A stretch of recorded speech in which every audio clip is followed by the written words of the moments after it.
Today we're going to learn Eruvin Daf Mem Hey. Today's daf is sponsored by Natalie Taylor in honor of Betsy Melman, wishing you a year of health and hatzlacha and nachat from your children and grandchildren. Okay, just to review what we were up to yesterday, we learned in the Mishnah Mem Dalid, we had a very strange Mishnah, which seemed to have a lot of complications that we're going to deal with all of them today. 3 lines in the Mishnah, and each of them are kind of problematic.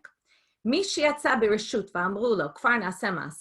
leaves for a reason that's allowed. Either we talked about witnesses for the new moon, or going to save someone, or fight a battle against some bad people, whether it's a midwife helping someone to give birth. So they go out, and then it turns out they don't need them anymore, right? So they get 2,000 amma from the new place where they're at. Then we said, if he's still within his original tchum, then it's as if he didn't leave and he doesn't get a new place, but he reverts back to his old, which we said seems pretty obvious. If you're still within your tchum, why would we even think that you had a new tchum? So we'll talk about that in 1 minute. Then we said, anyone who goes out to save is allowed to go all the way back home. Now that seems to contradict the first line, because the first line said you only get 2,000. This line says you get to go all the way home. So all those questions and more, or not more, but all those questions we're going to deal with right now. We had 2 answers for the second line. The second line, which was, Rabba explained that it was, the idea was saying, you might have thought that since you left, and you thought you were going to acquire Shvita in a new place, like the first line says, that if you, right, when you find out not, then not. So since you left, and with the idea that you were kind of leaving your house for the rest of Shabbat, maybe you uprooted your original, and now you, even though you're still within 2,000 amma of your city, still now we would think that maybe you only get 2,000 amma from where you are. In other words, your new place is kovea, and then you can't even necessarily go back home because maybe, well, I guess you, right, theoretically, right, you might even not be able to go back home, because if you're, let's say, in a random spot, 2,000 amma from the city, you'd only be able to walk 2,000 amma, whereas you won't be able to necessarily get back into your house in the city. So you might have thought that. Kamash Malan, no. That's what Rabbi says that line is come to teach you. Rav Shimi Bar Chia thinks, no, it's teaching you something totally different, which is talking about when there's overlapping tchumim, which is you've already left your tchum. It's just that the new tchum you're in overlapped with your old tchum. There's some place where both of them live, where they both sit. That basically links these 2, and you're allowed to go all the way home, even though theoretically you could be pretty far, okay? And even though you've really left your tchum, but since there's a space that overlaps, even though you're not in that overlapping space, we allow you, that connects everything. And that's what we call havla'at tchumim.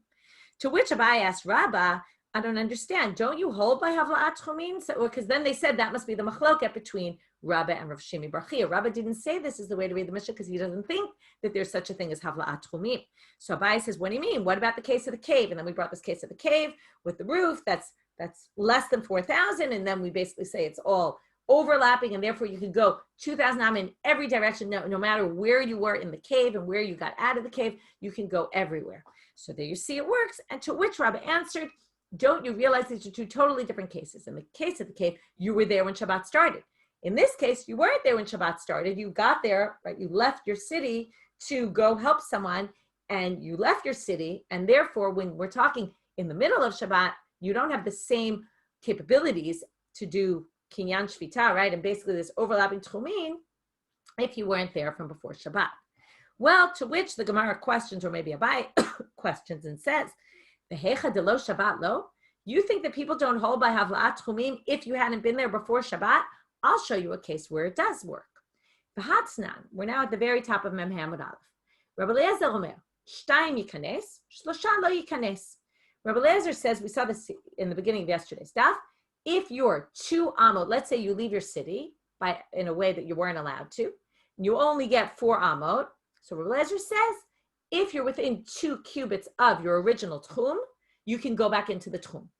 But what can you infer from Rabbi Eliezer? That 3, right, or I think he says it explicitly, 3, you can't. This is a quote from a Mishnah later on. So he says, now they want to explain Rabbi Eliezer. My love, Rabbi Eliezer L'tameh, doesn't he go according to his own, he's consistent within his own approach. Da'amal, we're going to see this machloket later today. There's a debate. When I say you have 4 amot, okay, how do you have 4 amot? Is it like Tchum Shabbat, which we said you can go 2,000 in any direction? Likewise here, you can go 4 amot in every direction. Rabbi Eliezer says no. When we say you get 4 amot, what it means is you're standing at this point right here. You get 2,000 this way, 2,000 that way, 2,000 that way, 2,000 that way. I'm sorry, not 2,000, 2. You get 2 cubits in every direction. You don't get to decide, I want to go 4 in one direction. Only 2, but 2 in every direction. So you basically end up with 4 amot around you, but kind of like you draw a circle around you, and you get 2 amot in every direction. Now, so here, let's read this inside. So he goes according to his own approach, which says, we're now trying to explain why he says 2, and we're going to get from here to havla'ah, to this whole idea of overlapping tchumim. And then, v'arba amot yav rabbanan, the 4 amot that the rabbis give you, the fact that once you leave, you get 4 amot. What do we say about this 4 amot? Kiman de mivla'an damu. V'kamar yikanes. It's like they overlap, because what happens? When you get the 2 cubits, you get to go to the end of the 2 cubits. Now, when you get to the very end of those 2 cubits, you're actually overlapping with the tchum of the city, because you went out 2 cubits, and now you're basically going back 2 cubits, and there's an overlap between where you're allowed to walk and the tchum. And right where that overlaps, that's what enables Rabbi Eliezer to say, you can go back into the city. Now, is this a case where he was there from before Shabbat? Of course not. This is exactly the case where, but he wasn't there bein hashmashot. It's a case where he left there on Shabbat. So, and it says, Yikanes, you can go back to the city. Obviously, because of that, Alma, or into the Tchum, Alma havla'at tchumim miltahiyah. Must be that havla'at tchumim works even if you got there on Shabbat. So that rejects Rabba's answer. So Amalei Rabba Bar Chana Labai. Okay, instead of Rabba answering, Rabba Bar Chana answers him. Umi de Rabbi Eliezer kamotiv le'lamar. You're asking a question, and you're basically knocking out Rabba's answer from bringing what we call a dat yachid, one individual person's opinion. That's Rabbi Eliezer, but the rabbis disagree, and they think you can walk 4 amot in every direction, and they don't allow you to go into the city at all. So basically, why are you questioning? According to the rabbis, you can't go back into the city even if you're 2 amot away. So if that's the case, then obviously there's no havla'at tchumin according to the rabbis. So why are you questioning Rabba from Rabbi Eliezer? He could just simply say, I hold like the rabbis, which anyway makes more sense because they're the majority opinion. So therefore, what does Abaye say? No, this really is a question. Why? Yeah, I am questioning him from Rabbi Eliezer, and I'll tell you why. I myself learned from Rabba. Mar is always what he calls Rabba, because Rabba was his father and his adoptive father and his rabbi. So I learned from Mar, Ad kan lo plige Rabbanan alei de Rabbi Eliezer, ele lidvar harashut, aval lidvar mitzvah modile. If you go out for a mitzvah, you left the city, then even the rabbis agree with Rabbi Eliezer that you can go back in if you're only 2 cubits away. Whereas the rabbis only disagree if you left for a reshut reason, for just a regular random reason, okay, but not for a mitzvah. So what do you see? The rabbis theoretically agree with Rabbi Eliezer that it does work in certain situations. That means that the rabbis hold in a how do you say it? I want to say in Hebrew, but ofen ekroni, in a basic way, they agree that there's such a concept of overlapping tchumin and that it works. They just don't think it works here because we want to penalize you because you left for no good reason. But if you left for a good reason, then we'll allow you to come back in based on havla'at tchumim. So comes Abaye and he says, Rabbi, I don't really understand why you say this. Moving on to the next problem in the Mishnah. Line number 3 is very problematic. Because afilu tuva, it sounds like even more than alpay mama. It sounds like you can go back home, however far your house is. Because remember, we allowed you to go as far as you want to go help someone or save or help a midwife can go, whatever it is. Sounds like you can go more than 2,000. V'hamart reisha, but look at the first line of the Mishnah. Alpay mama v'tulo. It sounds like only 2,000 and not any more than that. So Amar Rav Yehuda Amar Rav shechozrim beklei zayin limkoman. They interpret the Mishnah. Rav Yehuda says in the name of Rav, the Mishnah is not talking about what you think it's talking about. And in fact, the Mishnah switches topics in the middle. Okay, it doesn't switch topics entirely. We're still talking about someone who leaves the city to go save someone, or in this case, we're going to see it's really talking about army, okay, or fighting an enemy, and you take weapons with you. So the first line relates to, can you go back home, right? And it says you can only go 2,000 amma from wherever you are right now. The next line says, it gives that case of if you were in the tchum. We're going to ignore that for right now.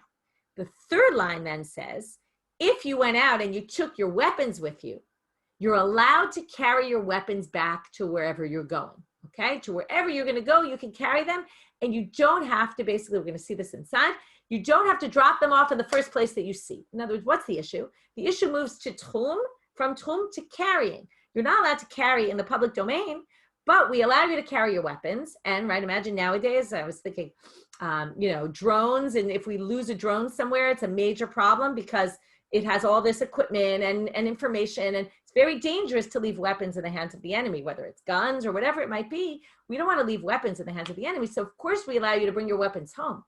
But the question is, how far do we allow you to take them? Can you bring them all the way to where you're going? Or do you have to drop them off in the first safe place you see, basically? So that's what it's telling you in the Mishnah. You can bring the weapons back to their place, to where they need to go. So now the Gemara says, before they go on and discuss this more, they're going to say, I don't even understand why you asked this question from the Mishnah. My kushya, dilma lahatzil shane. You can explain the Mishnah very simply. There's no contradiction between the first section and the second section, because the first section is talking about witnesses who went to do a mitzvah. People who went to do a mitzvah, like witnesses who saw the new moon. Okay, if you're going for a mitzvah, then we allow you 2,000 amma. But if you're going lahatzil, to save someone, we're going to put that in a higher category. To save people, that is, right, we always talk about pikuach nefesh. It's the most important thing. And because of that, we're going to say, if you're going to save someone, we're going to give you and let you go all the way home. And maybe that's the way to resolve the resh and the seif. And then you don't have to say that this is talking about something else. But he says, let's just assume, the Gemara says, that's not the question.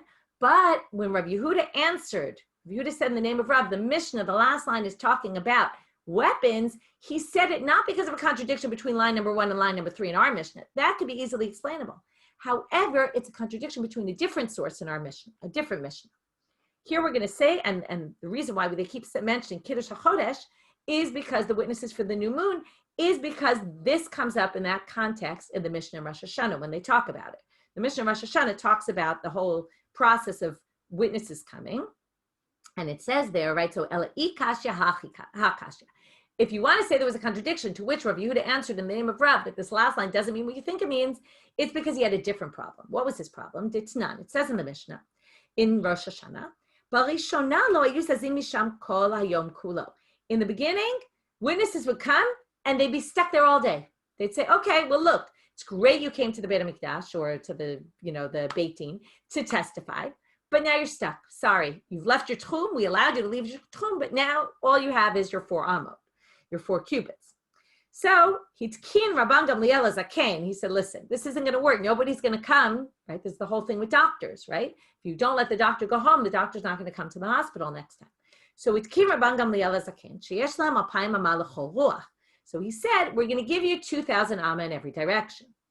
Then it said, by the way, this isn't just, this takana that he made isn't just for people who came for Kiddush HaChodesh, but ela afilu chachama ba'aleled, and this is why Rashi quoted all these cases, the midwife, v'habalatzil min agayis, if you're saving from an enemy, umin anahar, a river was overflowing, umin amapolet, right, you need to save people that were drowning, or mapolet, there was an avalanche, and you need to save the people. Uminad lekat, or there were people dying from a fire.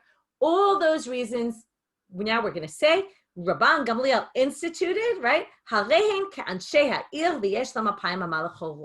They're just like the inhabitants of whatever city they're in, and they then get 2,000 amma from there. So what do you see, right? So now you say, wait a minute.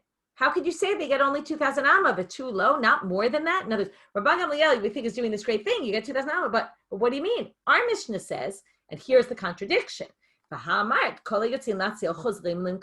go all the way home.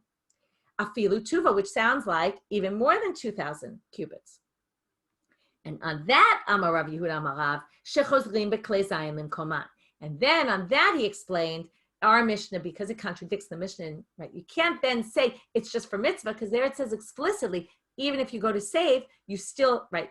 It was a big deal that he said you get 2,000 amma, but you don't get more than 2,000 cubits. So that's where he said it. And now we're going to see a more elaborate braita about that whole issue. Kidditanya. Now, the fact that they're, I would say, making up that's what that line is talking about. Okay, they're not really making it up, right? First of all, they could have a tradition, but even if they didn't have a tradition, what they're basically saying is we see that issue discussed in a different braita, and on that basis we said that that's what this line means. In other words, it's not like they just made it up. They didn't make it up because they had a source in a braita that talked about this whole issue and how they basically instituted that you're allowed to take your weapons and put them back in their place. And there they're going to say, based on that braita, we can read our Mishnah, knowing that braita, saying that must be what our Mishnah means. So this strengthens the position of the answer. Kiditanya. Barishona, this is just the same structure as the previous Mishnah we saw, which is originally, and this is a very common structure in a Mishnah where they discuss, originally it used to be like this, then something happened. Now, it's interesting. We have something happen. Sometimes it can be a one event. One event caused such an uproar or such bad results, or there was something terrible that happened, which is going to be our case, that they immediately change the halacha. Okay. Another thing could just be over time, things changed or a situation developed over time. And because of that, they see there's a need and they change the halacha. Okay. But here it's going to be a different type because it's going to be this one-time event that shocked everybody, as you'll see why, and then they immediately change the halacha.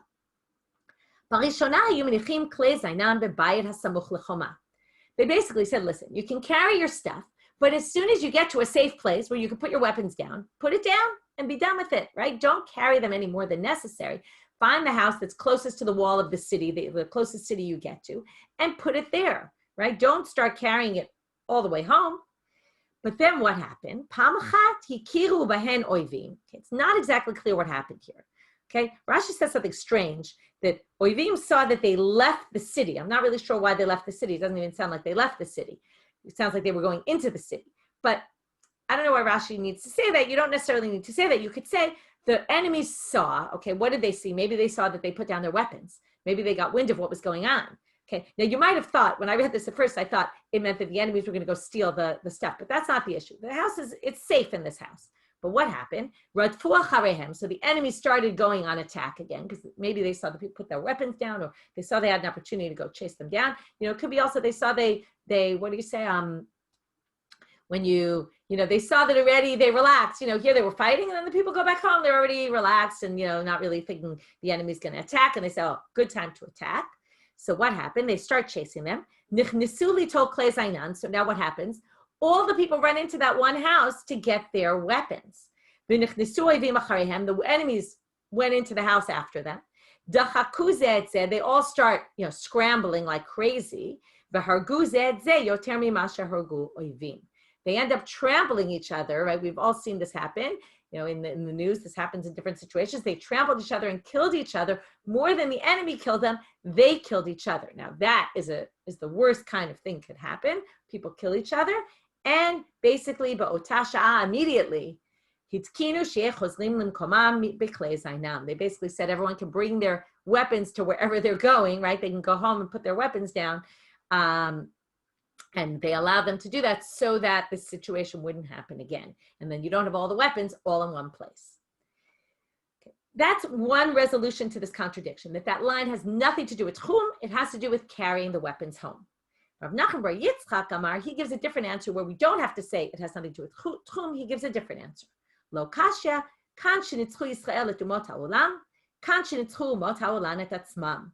There's a difference. There's two kinds of battles. There's a battle where the Jews win the war, and there's a battle where the enemies win, okay? And you're going home, right, for either situation.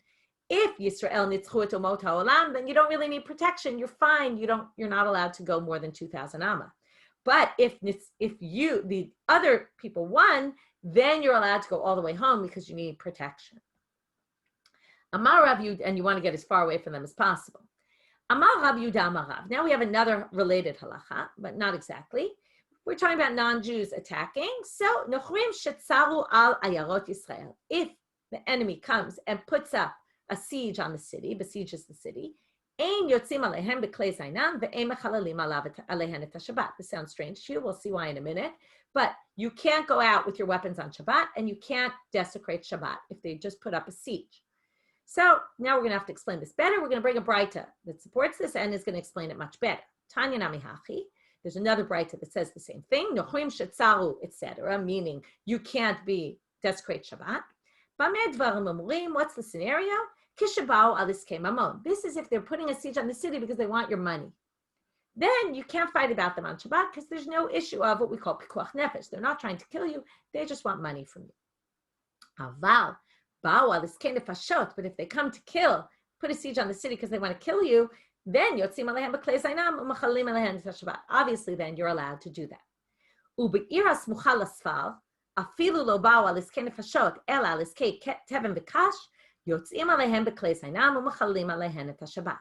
If they come to the city right on the border, okay, now what's this issue with the city on the border? It's the strategic city. If they capture the city on the border with the enemy, then they're going to basically move their way in. So if they come there, even just, not even real money, they just want your straw and your it's basically two words for straw, your straw and your hay. Even if that's all they're coming for, then you still are allowed to fight against them because you have to protect yourself. I was thinking, I don't know why this got into my head, but the game Othello, you always want to get the corner, right? The corner is the key. If you hold the corner, you can get everywhere else. It's the same idea, right? You want to conquer the strategic place. So therefore, even though they're not coming to conquer you, the concern is that maybe they will once they have a siege on your city, and therefore you're already allowed to.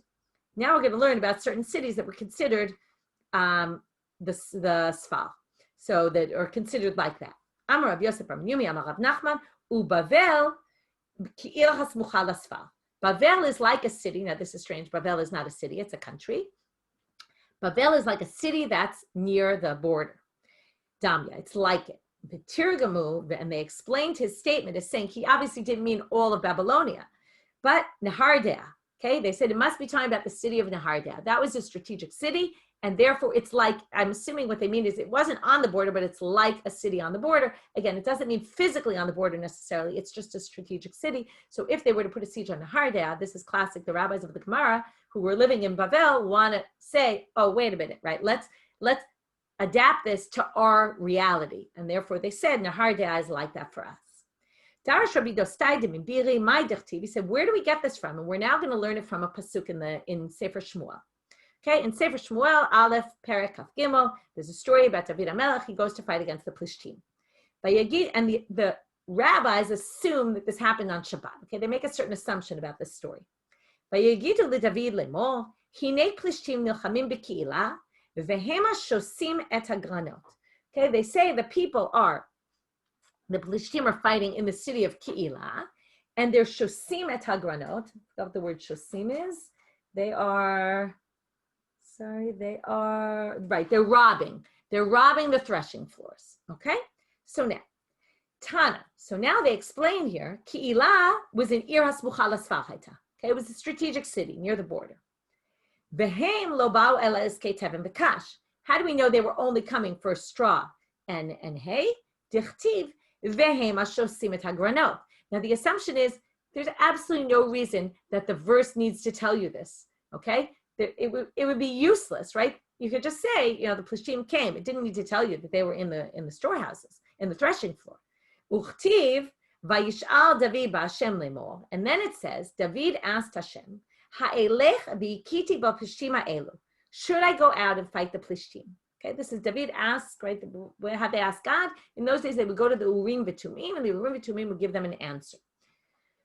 Vayomer Hashem el David, lech v'ikita ba'Plishtim v'oshata et Keilah. Go fight against them and save the city of Keilah. And you will save, you will be successful. So my Kamibaile, what was David HaMelech's question? Ilema ishare iasur. Was he asking, is it okay to do this on Shabbat or not? Because really, they're only coming for Iskei Tevin and Kash. Hare Beit Dino shel Shmuel Ramati kayam. This great answer, saying, if you wanted to know what's the halacha, so go to the Beit Din of Shmuel. You don't need to ask God what's the halacha. Shmuel knows halacha. You go to God to know, am I going to win the war or am I going to lose the war? That, the Shmuel can't tell you that. But Shmuel can tell you what's the halacha. So if it was a halachic question, he would have gone to Shmuel. Ella, what must he have been asking? I mitzlach, ilo mitzlach. He was asking, am I going to be successful or not? And you can further prove this from the answer, right? You can often understand the question from the answer that you get. Okay, how so? What does he say? Go fight against them and you will succeed. That means he was asking, will I succeed or not? And God says you will succeed. Shma mina. So from here you can infer that what? Now here, what do we get to? David wasn't asking, can you fight them on Shabbat or not, even though they're only coming for Iskei Tevin and Kash, which we prove from the words that they were Shosim et Granot. No, what do we learn? David, it was obvious that he fights against them on Shabbat. That he knew because it was an Ira Smucha Lasva. And that's where we learn it. And therefore, they answer, right? And therefore, what he was asking God wasn't, can I fight or not, but will I succeed or not? By the way, we see this also in Sefer Melachim. They often go to the Rim to find out, right? Will they succeed or won't they succeed? Right? Hard for us to understand that whole reality, right? We don't get to ask God any questions, or we can, but we don't really get the answers. We're not in any standard type manner. I'm not that that was the standard manner, but we obviously don't have the ability that they did then. Okay, new Mishnah. Mi she'ashav baderech. Okay, now we're going to learn that until now we've understood how are you konesh shvita. Either you sit in the place when Shabbat starts, or you put food out and you say, I'm putting food out because I want to be konesh shvita, and you leave your food there, ben hashmashot.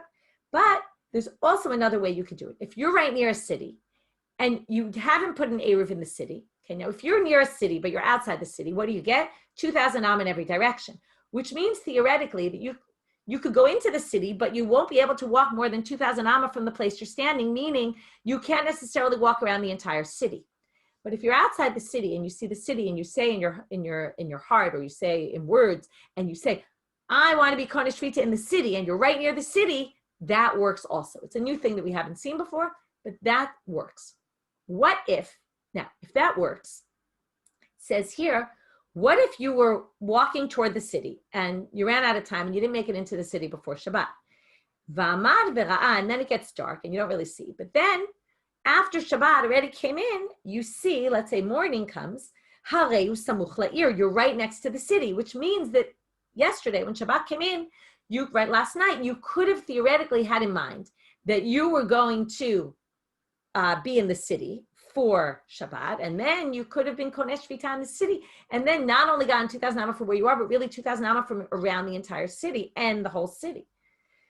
So ho'il v'lo hayta kavanato lekach, since you didn't know that and you didn't have any intent, lo yikanes divrei Rabbi Meir. Rabbi Meir says you can't go more than 2,000 amma from where you were. No can do.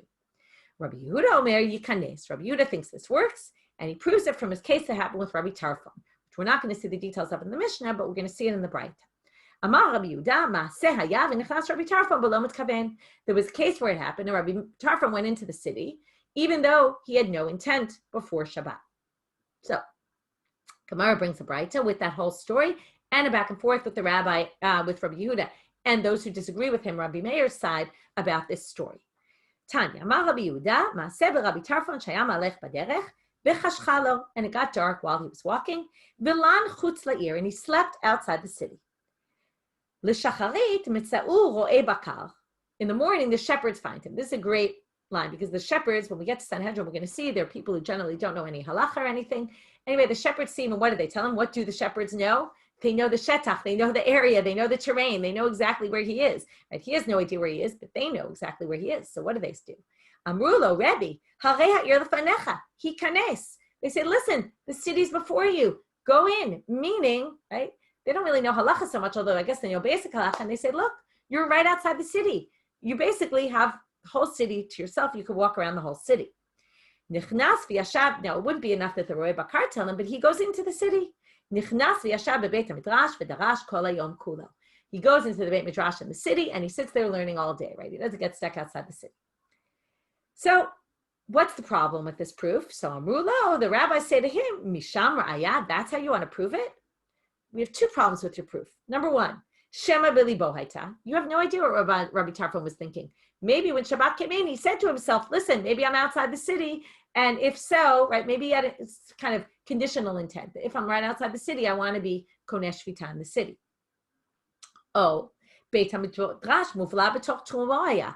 Maybe the Beit HaMidrash was within 2,000 amot of where he was standing. No one says you can't go into the city. You just can't go into the part of the city that's more than 2,000 cubits away from you. So therefore, maybe that's why he was able to go to the Beit Midrash. You don't know where the Beit Midrash was. So you can't prove anything from this story. Okay, would that conditional intent be a brera? Right, that's a good question. Right, then you would say, right, if it was conditional, maybe they're thinking that maybe he knew he was outside the city and he thought, right? It could be it's not really conditional. I'm not sure. I didn't see specifically they said it was conditional, but yeah, it's a good question. Okay, next Mishnah. Mishe Yasham Baderech. What if you go to sleep and you sleep in the place where you're outside the city, right? And the same spot. Velo yadasha chashecha. Now, here, it's not the same kind of scenario. Here, it's not, did you think about being in the city? Here, the issue is, are you kona shvita at all? Normally, to be kona shvita is one of two options. Either you're sitting in your city, right, in your house, and then you're kona shvita from your house. Or you put up an eruv somewhere else, and you say, that's where I want to be kona shvita. Or a third possibility is, you're in some random place, and you're there ben hashmasha. So basically, that sets, this is my place ben hashmasha, okay? But what if you were sleeping in that place ben hashmasha? You weren't at home. You were sleeping in some place outside your city, and you fell asleep on Shabbat on Friday afternoon, and Shabbat comes in, and you wake up, and it's dark already. So all of ben hashmashot, when you were, so to speak, konesh shvita, you were acquiring that space, you were asleep. And when you're asleep, you have no intent at all. You're always considered having no intent. So you weren't intending to be konesh shvita. Normally we say if you do it with your feet, remember? You do it with your feet, that you have intent to do it with your feet. Here you didn't have any intent at all. So he didn't know shechashecha, right? Because he was sleeping. Yesh lo apayim malacho ruach divrei Rabbi Yochanan ben Nuri. Rabbi Yochanan ben Nuri says this works. You get 2,000 am around you. The chachamim omrim ein lo ela arba amot. Tough luck. You get 4 amot. You had no intent at all. With the Gemara is going to have to figure out what's the debate between them. Okay, now we're getting off to a different topic, which we're not going to get back to today, but we're going to basically focus on that first machloket. Okay, but now we're going to get into, I'm going to show some pictures. Put the pictures up. So now we're going to have another case in the Mishnah, which, like I said, we're just going to deal with in the Mishnah right now. Rabbi Eliezer Omer, oh, sorry, not the pictures yet, but in a minute we'll get to the pictures. Here's the machloket Rabbi Eliezer that we mentioned earlier today. Vihu be'emtza'an. When you get 4 amot, you're in the center of those 4 amot, meaning you get 2 amot in every direction. Rabbi Yehuda Omer le'eze ruach sheyirtzeh yelech. You can go 4 amot this way, 4 cubits that way. It doesn't matter. But modeh Rabbi Yehuda she'im berer lo. Here comes brera, Dina. She'eno yachol lachzor bo. If you chose 4 amot and you started walking that way, you now can no longer walk the other way, just like your 2,000, where you get 2,000 only in one direction. Once you start going in that direction, you no longer get in the other direction. Now, hayu shnayim, here comes the pictures. We're now on picture number 178. If there's 2 people. Now, one thing we learned before was that not only you, but also all your objects, anything you own, can only go as far as you can go. So let's say we have 2 people, you and I, and we want to eat together, and we want to share our food. But your tchum and my tchum are not the same. But there's an overlap. We go back to this whole thing of muvla. It's different kind of muvla, but same idea about there being an overlap of tchumim. So ayushnai, miktzat amotav shel zeh betoch amotav shel zeh, right? We have a bit of an overlap. Some of your amot overlap with my amot. Mivi'im be'ochlim ba'emtza. So we take this space. You see here, there's a yellow box and there's a blue box, and they both overlap where the yellow and the blue are together. We basically bring our food into that common ground where you can eat and I can eat, and we can both eat there together, right? You might think maybe you can because maybe you'll bring your stuff out. No, we don't make a gzera. We allow you to do this. Right? Just make sure you don't take my food and bring it into your space because my food's not allowed into your space.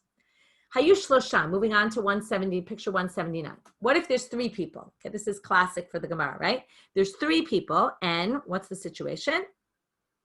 Ha'emtza'im muvla b'nehem, right? The middle one overlaps with, right? There's A, B, and C. A and B overlap, and B and C overlap, but A and C do not overlap. Sounds like a mathematical equation, right? So, hu mutari mahen, vehe mutarini mo. Each one is allowed to eat in the overlap space that they have with the middle person, but shnayim achitzonim asurim zeim zeh, right? But the 2 outer people obviously can't eat together because they can't say, oh, we share with this middle guy. No, he doesn't join the 2 of them. Doesn't work. Amar Rabbi Shimon lema davar domet, picture number 180, to what is this similar? L'shalosh chatzerot haptuchot zo lazo. You have 3 courtyards that each open into each other. Uptuchot l'rishut harabim, and each one opens up into the public, to the street. Irvu shnayim ima emtzait. If each of them made an eruv with the middle one, they each can't make an eruv. The 2 outer ones can't make an eruv with each other, but they can each make an eruv with the middle one. So hi muteret imahem. The middle chatzer you can carry from one to each of the sides. But shtayim achitzoniot asurot zoim zo. But the 2 outer ones obviously can't carry from one to the other, and it's the exact same situation. Okay, now we're going to get back to, right, it looks like socially distanced, exactly. We each have our own space, right? Can we get? Okay, now we're going to get back to this Rabbi Yochanan ben Nuri machloket about someone who is sleeping. Does he get 2,000 amot, or does he only get 4 amot? So we're going to deal right now with Rabbi Yochanan ben Nuri, and we want to understand what's the basis of his approach. Rava asks, "My kasav Rabbi Yochanan ben Nuri." We're now going to give 2 options as to what he thinks, and then we're going to bring sources to try to prove it. Kasava, is he saying, okay, my kasava, misvar kasava, hefze hefker konim shvita. We mentioned this the other day very briefly. Now, when I say the halacha is that my food and my possessions only can go as far as I can go, is that because they're owned by somebody? But if they're ownerless, then they can basically go anywhere. Is it connected to the fact that they have an owner? Or does it mean that food or possessions are just like me? That just like I get 2,000 amma, my city in 2,000 amma, any item, it doesn't matter if nobody owns it, has its space on before the holiday, right before Shabbat, and wherever it is when Shabbat starts, that's as far as it can go. Okay, so if he holds, maybe he holds hefze hefker konim shvita. You don't need. Now, what does this mean? If an item, let's say there's a bag of fruits that are left, and I drop my fruits on the way home, and I don't plan to get them anymore, they're hefker. So that bag of fruits, is that bag of fruits allowed? Can you pick it up and move it wherever you want, as far as your tchum goes, and not necessarily as far as the fruits go? Well, if we say hefker konim shvita, that you can't, which maybe Rabbi Yochanan ben Nuri holds, then what do you see here? Knowledge and understanding that you're in a place has nothing to do with kinyan shvita. Basically, then we would say the person who's sleeping is konesh shvita wherever he is, because he's just like, I mean, he's better than, but he's like fruits that have no knowledge at all. And then, if that's the case, the chefze hefker konim shvita, and that's really the machloket in the Mishnah, well then, bidinu deliflog b'kelim, they should have really brought a case of objects and not of a guy sleeping. So, now they explain, well, ha kamiflige, this is again just option number 1. They're just kind of explaining it, how far we would go to explain this option. The ha de kamiflige ba'adam, the reason why they're arguing about a person who's sleeping is lahodiacha kochan de rabbanan, to show you how far the rabbis go to say this doesn't work. Okay, and that's Rabbi Yochanan ben Nuri thinks it works both for a sleeping person and even for fruits. But the reason they took a person was to say even a person the rabbis don't allow, and they say only 4 amma. Why? Right? What does a person have in addition? Well, better than fruits. That if the person were awake, he would have been konesh shvita. So therefore, you could say, since he's sleeping, we'll treat him as if he was awake, since potentially he could have been awake and he could have had knowledge. And yet, kamash malan delo, even so, the rabbis say we don't allow this. So, of course, when it comes to objects, but even when it comes to a person, we're still going to say you just get 4 amot. There's no kinyan shvita if you're sleeping. That's option A. That it's all about kinyan hefze hefker konim shvita. Ownerless items, they're kone hefker they're kone shvita according to Rabbi Yochanan ben Nuri and not according to the rabbis. O Dilma, or perhaps that's not it. Maybe kasav Rabbi Yochanan ba'alma hefze hefker ein konim shvita. Maybe they all agree that fruits and objects don't acquire shvita at all unless they have an owner, and then they basically have whatever the owner has. So what's the case here then? What's the machloket? Option number 2, hainutama. Now it goes back to what we just said. Ho'il v'nei or kana yashen nami kana. Rabbi Yochanan ben Nuri will say, since if you were awake it would have worked, therefore even when he's sleeping it's going to work. So let's try to figure it out. Amar Rav Yosef. Rav Yosef says, Tashma, let's learn from the following source. Kshamim sheyardu me'erev Yom Tov. Rain that falls before Yom Tov. Now, rain is ownerless. Nobody owns the rainwater. But what do the people want? They want to drink the rainwater. So when it comes to, you go to take that water, yesh lanapayim amalachol ruach. What do you see here, right? If they fell before Yom Tov, they get 2,000 amma from wherever it was that they were before Yom Tov. That seems to imply that inanimate objects acquire shvita. But Yom Tov, if they fell on Yom Tov, and this we're going to deal with only later, harehen keraglei kol adam. Okay, then whoever picks them up basically gets to do with them whatever he wants, right? Take them wherever he can take them. So iyamar bishlama, and not necessarily the 2,000 amma from where they were. So let's go back to the first line here. Iyamar Bishlama Kasav Rabbi Yochanan ben Nuri Chetze Hefker Konim Shvita, then Hamane Rabbi Yochanan. We'd say this source must hold like Rabbi Yochanan. The Chetze Hefker Konim Shvita, the water was clearly Hefker before Shabbat. I say clearly, we'll see maybe not in a minute, but seems like the water was Hefker because it was rainwater that no one had taken, and yet it gets 2,000 Amma. You see, it's Konesh Shvita. So that must be Rabbi Yochanan ben Nuri. But Iyamar, if you want to say that Rabbi Yochanan ben Nuri thinks, like option number 2 in Rab's question, Chetze Hefker ain't Konim Shvita, they don't. Then Hamane, lo Rabbi Yochanan lo Rabbanan. Then this Braita matches nobody, basically, because nobody thinks the Chefze Hefker or Konesh Shvita. So how is that water have 2,000 Amma in every direction? So that's his proof. Yativ Abai v'ka'amar lahashmata. Okay, so that's what Rav Yosef says. Rav Yosef says we're going to learn from that source. Remember the characters here. Abaye is a student of Rav Yosef's. So Yativ Abai v'ka'amar lahashmata. Abaye leaves the Beit Midrash, or who knows, maybe he's still in the Beit Midrash, and he tells the following. He says the following drasha of, he explains Rav Yosef's explanation. Amar le Rav Safra l'Abai. Rav Safra says to Abai, what are you talking about? Dilma b'kshamina smuchin la'iras kinan.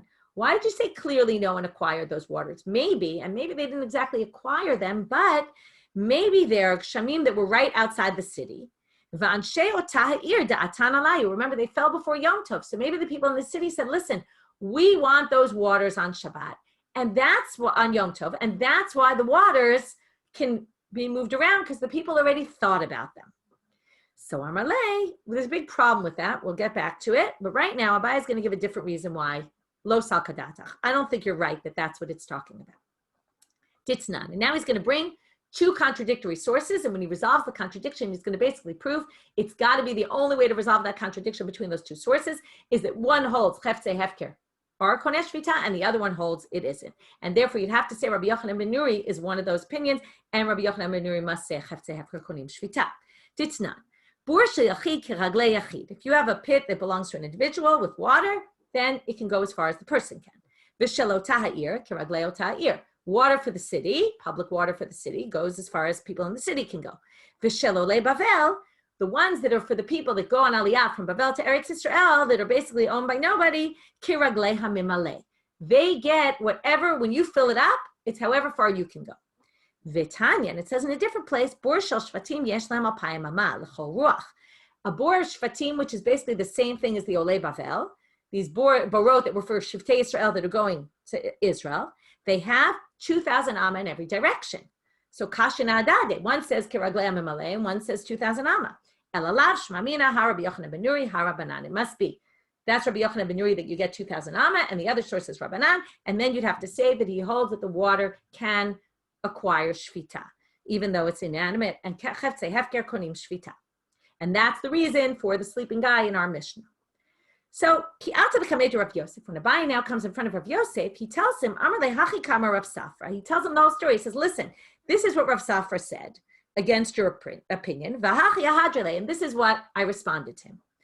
So you might think Rav Yosef would say, oh, thanks for supporting me. But instead he says, Amar leha, why didn't you prove it from the words itself of that Braita? You could have proved it much more easily. If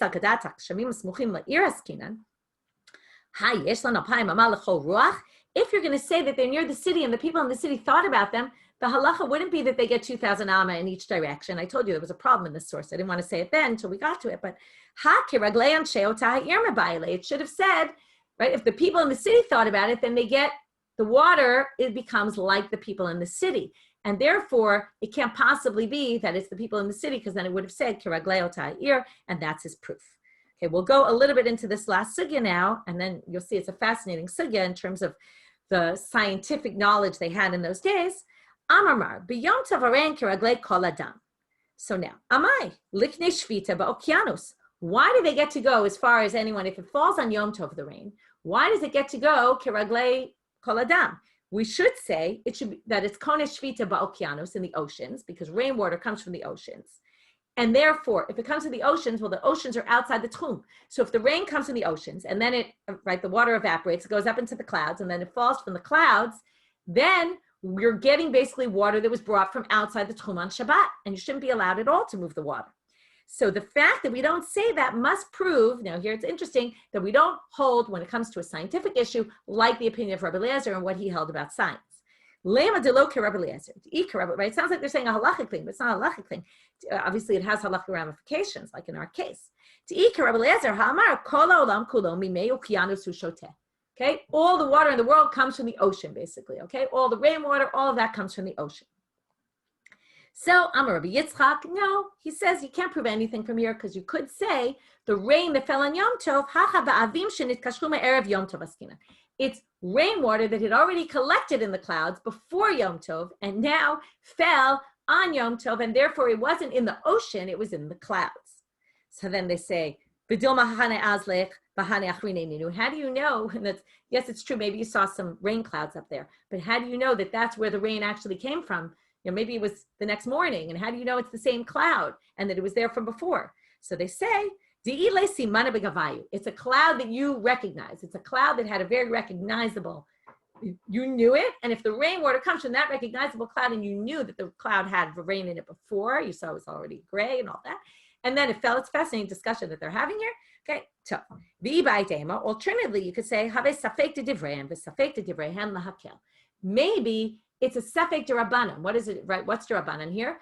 The fact that food can't go outside its tchum is all a derabanan issue. Because it's derabanan and it's safek, we don't really know when the rainwater was from, we can be lenient. And maybe that's why you can move the rainwater to raglei kol adam, even though theoretically it comes from the ocean. The next question is going to be, we'll start this tomorrow. Well, if it's coming from the clouds and we allow it, maybe that teaches you something about there's no tchum in lamala me'asara, above 10, because it's coming from the clouds. And what do you see? That's not a kinyan, it's not shvita up there. Anyway, we're going to get back to that tomorrow, and we'll pick up from there. Very interesting discussion. So have a great day, everybody.